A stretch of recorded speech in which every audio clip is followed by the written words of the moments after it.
तो नरेश जी आपको क्या प्रॉब्लम थी क्या?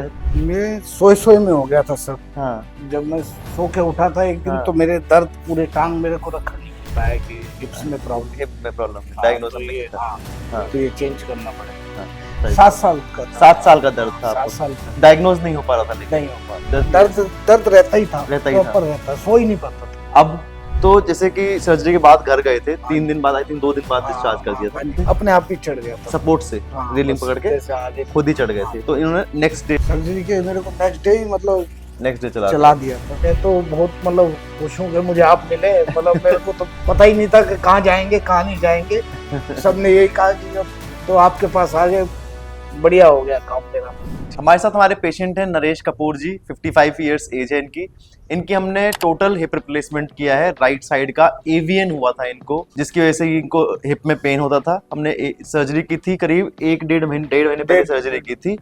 तो इनसे पूछते हैं कि इनको कैसे प्रॉब्लम हुई थी, क्या प्रॉब्लम्स थी और सर्जरी के बाद का इनका सफर कैसा रहा था। तो नरेश जी आपको क्या प्रॉब्लम थी, कैसे तकलीफ हुई थी? मैं सोए में हो गया था सर। हाँ जब मैं सो के उठा था एक दिन हाँ। तो मेरे दर्द पूरे टांग मेरे को रखा नहीं। अच्छा तो उसके बाद से ये दर्द बनाए रहा काफी सालों से। हाँ। फिर मैं इधर उधर इलाज कराया सब जगह, हाँ लेकिन आराम नहीं आया। तब आपके पास में आया तो आपने बताया कि हिप्स में प्रॉब्लम हिप में प्रॉब्लम है। डायग्नोज तो हमने ये किया था। हाँ। तो ये चेंज करना पड़ेगा। तो आपको जो ये है सर्जरी से पहले कितने दिन महीने पहले या कितने साल पहले से दर्द था? 7 साल का था। 7 साल का दर्द था 7 आपको, साल का डायग्नोज नहीं हो पा रहा था लेकिन नहीं हो पाता। हमारे पास आए थे तो इनका ग्रोइन पेन था। कैरेक्टरिस्टिकली जब ग्रोइन पेन होता है तो हम हमेशा सोचते हैं कि हिप की पैथोलॉजी होगी, हिप जॉइंट में दर्द होगा। एक्सरे कराया था, एमआरआई कराया था, उसके अंदर इनको AVN of hip grade 4 with secondary osteoarthritis of hip, मतलब कि कूल्हा गल चुका था, उसकी वजह से कूल्हा का जो सॉकेट है और बॉल है दोनों ही ऑस्टियोआर्थराइटिस हो गई थी, घिस चुकी थी। इसका एक ही इलाज होता है ग्रेड 4 एवीएन के अंदर कि इसके अंदर हिप रिप्लेसमेंट किया जाता है। अगर ग्रेड 4 से कम है, ग्रेड 2 है, 3 है, 1 है, तो हम हिप प्रिजर्वेशन कर सकते हैं, लेकिन ग्रेड 4 के अंदर हिप रिप्लेसमेंट करते हैं। तो ये बताइए कि सर्जरी हुई थी आपकी, तो आपको कितने दिन बाद मोबिलाइज किया था, कैसे कैसे सफर रहा आपका? सर्जरी के मेरे को नेक्स्ट डे ही मतलब नेक्स्ट डे चला दिया था। हाँ नेक्स्ट डे चला दिया। हमने इनकी सर्जरी MIS टेक्निक से की, जो है टिश्यू प्रिजर्व होता है, सॉफ्ट टिश्यू हार्म कम होता है, इसीलिए पोस्ट ऑपरेटिव पेन कम होता है। इसी वजह से हम नेक्स्ट डे इनको पेशेंट को चला देते हैं, मतलब एज अर्ली एज पॉसिबल चला देते हैं। पेशेंट जनरली कंफर्टेबल होने में करीब 20-24 घंटे लगा देते हैं, तो इसलिए हम इनको नेक्स्ट डे मोबिलाइज कर देते हैं। अभी आपको कितना टाइम हो गया है? अभी मेरे को 1.5 महीना हो गया। 1.5 महीना। कंफर्टेबल पेन रिलीफ कैसा है आपका? अब मेरे को ना के बराबर मतलब पेन उतना नहीं है। पेन नहीं है, जैसे पहले दर्द होता था वैसा नहीं। वैसा कोई जैसे दर्द नहीं। पहले आपको जैसे सर्जरी से पहले रात में नींद खुल जाती थी, दर्द रहता ही था, रहता ही था। प्रॉपर रहता, सो ही नहीं पाता था। अब तो मैं सो रहा हूँ, अब बढ़िया सो रहे हो, अपनी डे टू डे एक्टिविटीज जो है खुद कर रहे हो। खुद कर रहा हूँ। सर्जरी के बाद वॉशरूम वगैरह जाते थे, खुद से जाते थे, कैसे जाते थे? हाँ खुद से ही जाते खुद थे। से। आप कहाँ पे रहते हो? हम 1 number Jawahar colony, Jawahar colony में। हाँ। कौन से फ्लोर पे आपका? फर्स्ट फ्लोर पे। हाँ। तो जैसे कि सर्जरी के बाद घर गए थे 3 दिन बाद, आई थिंक 2 दिन बाद डिस्चार्ज कर दिया था।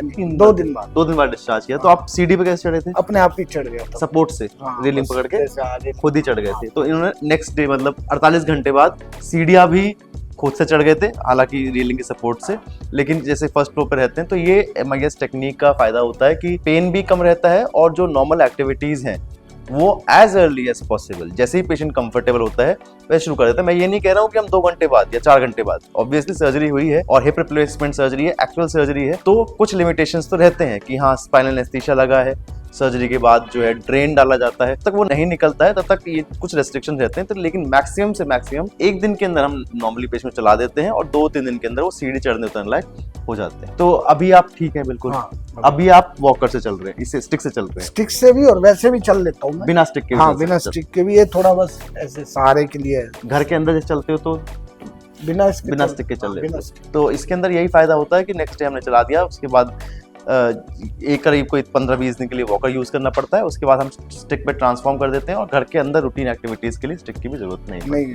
तो आप खुश हो अपने इलाज से? बढ़िया, कोई दिक्कत नहीं है? बहुत बढ़िया। और कुछ डॉक्टर के बारे में बोलना चाहोगे? हमारे अस्पताल Narayan spine and joint institute के बारे में बोलना चाहोगे? मैं तो बहुत मतलब खुश हूँ कि मुझे आप मिले। मतलब मेरे को तो पता ही नहीं था कि कहाँ जाएंगे कहाँ नहीं जाएंगे। सबने यही कहा कि अब तो आपके पास आ गए, बढ़िया हो गया काम मेरा। ठीक है सर, ठीक है। अब मैं तो यही कहूँगा जिसको भी अगर कोई ऐसी प्रॉब्लम है तो यहीं आए, आपसे मिले। ठीक है सर, थैंक यू।